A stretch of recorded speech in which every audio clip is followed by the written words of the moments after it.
ইতিহাসের মঞ্চে তারা ছিলেন অপ্রতিরোধ্য।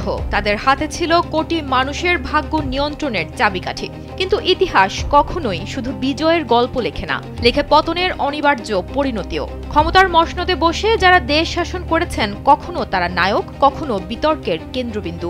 কিন্তু যখন তাদের বিরুদ্ধে উঠে আসে মানবতা বিরোধী অপরাধ, গণহত্যা, রাষ্ট্রদ্রোহ বা রাজনৈতিক হত্যাকাণ্ডের অভিযোগ, তখন রাষ্ট্রপ্রধানদেরও রেহাই মেলে না কঠোরতম শাস্তির হাত থেকে। বিশ্ব ইতিহাসের পাতা উল্টালে দেখা যায় এমন বহু নেতা আছেন যাদের বিচার হয়েছে জনগণের সামনে আদালতের কাঠগড়ায়। কারো কারো শেষ পরিণতি হয়েছে গুলি, ফাঁসি বা নির্মম হত্যায়। নির্মজাদার গোলমার্ক পপস, কুড়মুড়ে বাইটে ফুরফুরে লাইফ। বিশ্ব ইতিহাসের এমন কিছু শীর্ষ রাজনৈতিক নেতার ভাগ্য নিয়ে আমাদের এই প্রতিবেদন, যারা মানবতা বিরোধী অপরাধ বা গুরুতর অভিযোগে অভিযুক্ত হয়ে মৃত্যুর দণ্ডে দণ্ডিত হয়েছেন। মানবতা বিরোধী অপরাধে মৃত্যুদণ্ডাদেশ কার্যকর হওয়ার ইতিহাসে যার নাম সবার আগে আসে, তিনি হলেন ইরাকের সাবেক প্রেসিডেন্ট সাদ্দাম হোসেন।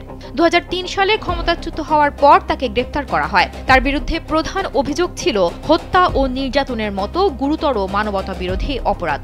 দীর্ঘ বিচার প্রক্রিয়া শেষে এই অভিযোগ প্রমাণিত হয় এবং 2006 সালে তাকে ফাঁসির দণ্ডাদেশ দেয়া হয়।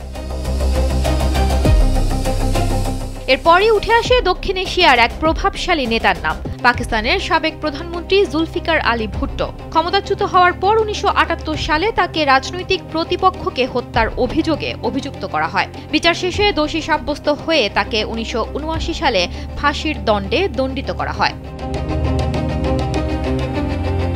ইউরোপ ও আফ্রিকার রাজনীতিতেও এমন মর্মান্তিক ঘটনার নজির রয়েছে। 1950 থেকে 1960 সাল পর্যন্ত তুরস্কের জনপ্রিয় প্রধানমন্ত্রী ছিলেন আদনান মেন্দেরেস। 1960 সালের সামরিক অভ্যুত্থানের পর একটি বিশেষ আদালতে তার বিচার হয় এবং 1961 সালে ফাঁসির রায় কার্যকর করা হয়। মৃত্যুদণ্ডের এই তালিকায় রাজতন্ত্রের উদাহরণও রয়েছে। ইংল্যান্ডের প্রথম চার্চকে 1649 সালে রাষ্ট্রদ্রোহিতার অভিযোগে দোষী সাব্যস্ত করা হয় এবং তার মাথা কর্তন করা হয়। এ তালিকায় বাদ যায়নি রাশিয়ার শেষ জার নিকোলাস দ্বিতীয়। 1918 সালে বোলশেভিক বিপ্লবের সময়ে তাকে এবং তার পুরো পরিবারকে গুলি করে হত্যা করা হয়। আধুনিক সময়ের অন্যতম শাসক লিবিয়ার সাবেক নেতা মুয়াম্মার গাদ্দাফি।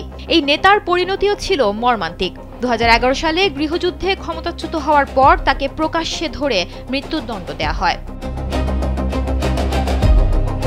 ওপরের এই তালিকা থেকে এটি স্পষ্ট যে রাজনৈতিক বিপ্লব বা গণ অভ্যুত্থান পরবর্তী সময়ে ক্ষমতাচ্যুত রাষ্ট্রনায়কদের বিরুদ্ধে বিচার বা মৃত্যুদণ্ডের ঘটনা বিশ্ব ইতিহাসে মোটেই বিরল নয়। বিশ্লেষকদের মতে এসব মৃত্যুদণ্ড বা হত্যাকাণ্ড শুধু একজন শাসকের পরিণতি নয়, বরং রাজনৈতিক ক্ষমতার সীমাবদ্ধতা, রাষ্ট্রীয় বিচার ব্যবস্থার জটিলতা এবং জনগণের ক্ষোভের চূড়ান্ত প্রতিক্রিয়ার নির্মম প্রতিফলন। সুমনা মুস্তফা, কালবেলা।